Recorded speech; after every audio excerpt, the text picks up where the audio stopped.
Kim Jones rejoining the virtual breakfast table. Peter Schrager as well. Guys, let's talk Niners.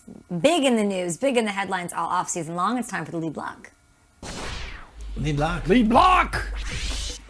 Yeah, we got a piece up at NFL.com right now. Take a look at that when you can about how the Niners quarterback situation is sort of unfolding. It's a great read, and we got a new wrinkle from General Manager John Lynch on the herd as well. So let's get you up to speed on this Thursday morning.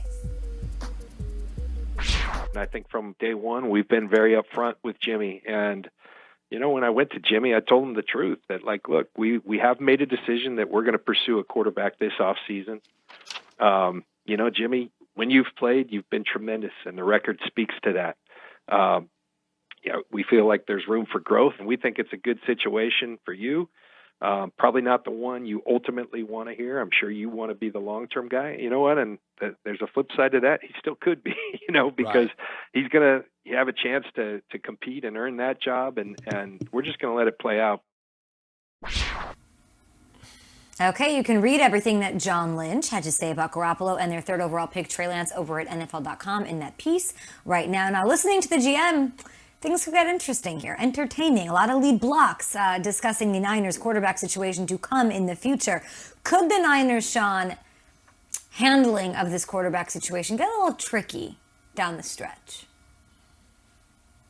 Yeah, I mean, it could be. It could definitely get a little sticky, icky. I think when you look at Jimmy G, though, and I think when you hear John Lynch talking about it, look, he's a former player. He gets it.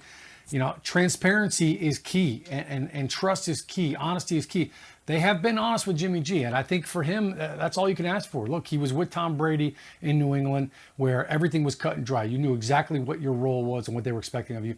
I think he probably feels the same way. And I kind of go back to what happened with Alex Smith with the Kansas City Chiefs. When they drafted Patrick Mahomes, this kid showed up, and I'm sure the first day he saw him slinging the rock, and he's like, oh boy, my days are numbered. But Alex Smith had a good season. I mean, he played really well. They ended up going to the playoffs. Mahomes didn't see the field until the Week 17 game that they sat Alex Smith because they didn't even need him.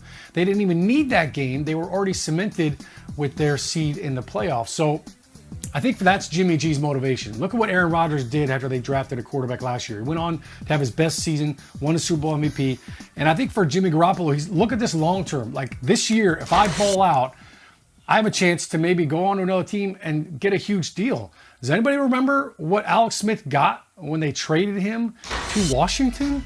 I mean, this guy, he got a new contract. Here's the trade involving Alex Smith. Here's what, what the Chiefs got for him and what Washington gave up to get him. But down at the bottom there, he signed a 4-year, $94 million extension with $71 million guaranteed. So, yeah, play me some Justin Timberlake and cry me a river. Jimmy G, you handle your business. You're going to get paid. Yeah, Sean, I think Run DMC rapped, it's tricky. I always loved, that was like an underrated one of their selections. It does get tricky, and it likely will. You know, not everyone's Alex Smith.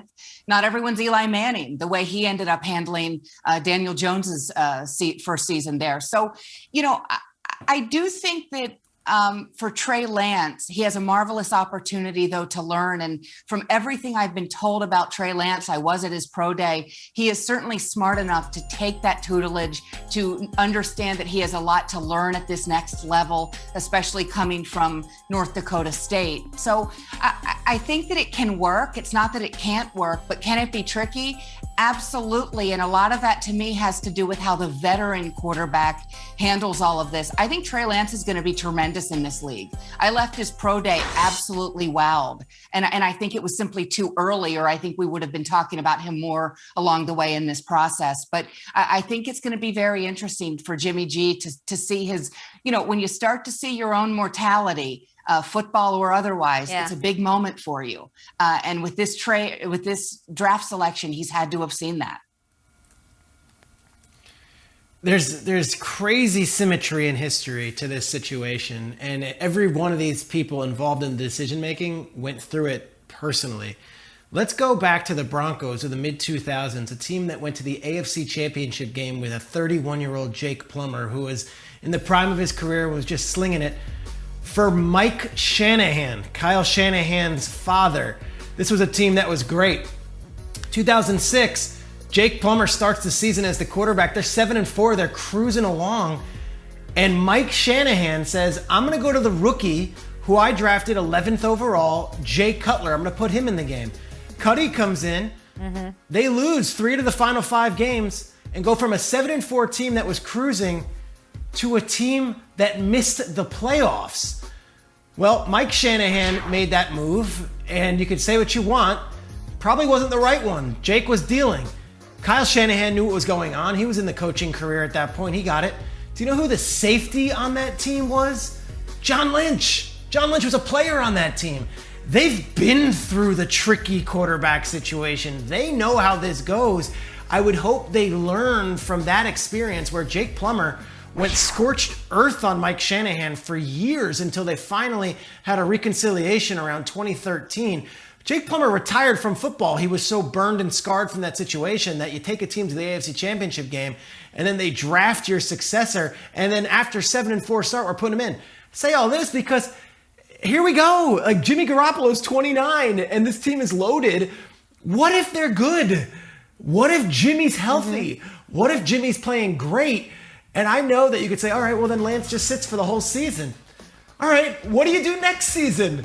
What if Jimmy goes 13-3 and the Niners go to the Super Bowl? And God, what if the Niners win a Super Bowl with Jimmy? Do you say, well, we traded our 2 first-round picks. We got to get him. I mean, this is where it gets tricky. It's an easy answer for Shanahan and Lynch if Jimmy's no good or if Jimmy gets hurt, as he's done so many times before. It gets tricky if the Niners are good with Garoppolo. That's when it gets weird. And I would hope they learned from something that they all went through, the 06 Broncos, that maybe there's a better way to handle this than just saying, let's go to the rook. It's such a good point, Triggs, and I love the symmetry, the context, and all of it. But the question is, can it get tricky in 2021? With everything you're saying, it's going to get tricky after 2021. In am I thinking about this too simply and almost with some naivete? You play Jimmy. If Jimmy's good, you play Jimmy. You let him finish the season. If he's not good, or if he gets hurt, then you play Trey Lance. So whether they're good with Jimmy, they win the Super Bowl next year, it's going to get a little complicated. But for 2021, the Super Bowl contending team, is it that complicated? Just this year.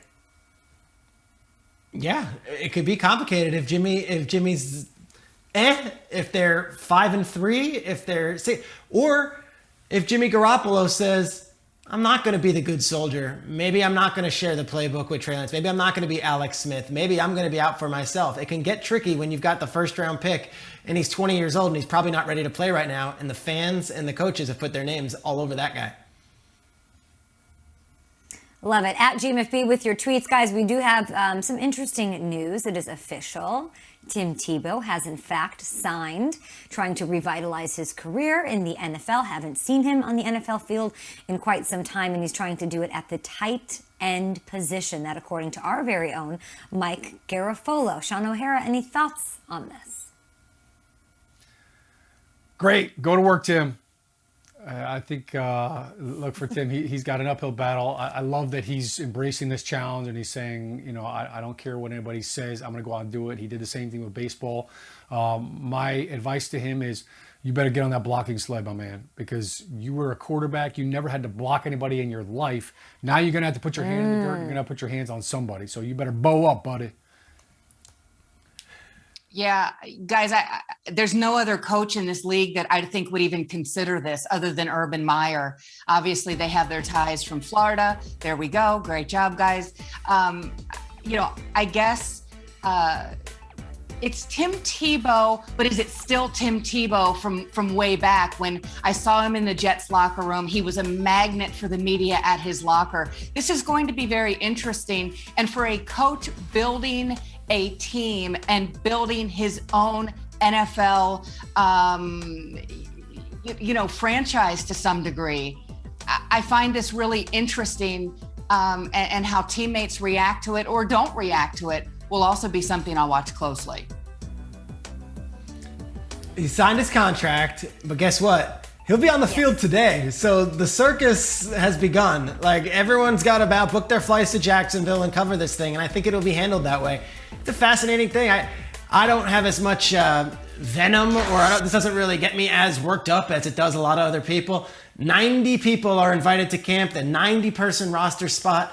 Okay. Go for it, Tim. Let's see what you can do with it. It doesn't upset me that he got an opportunity. It just so happens he's his coach's favorite player of all time. I don't know if that's cronyism or what you want to call it. He's now got to earn that spot, though, and there are going to be a lot of doubters along the way.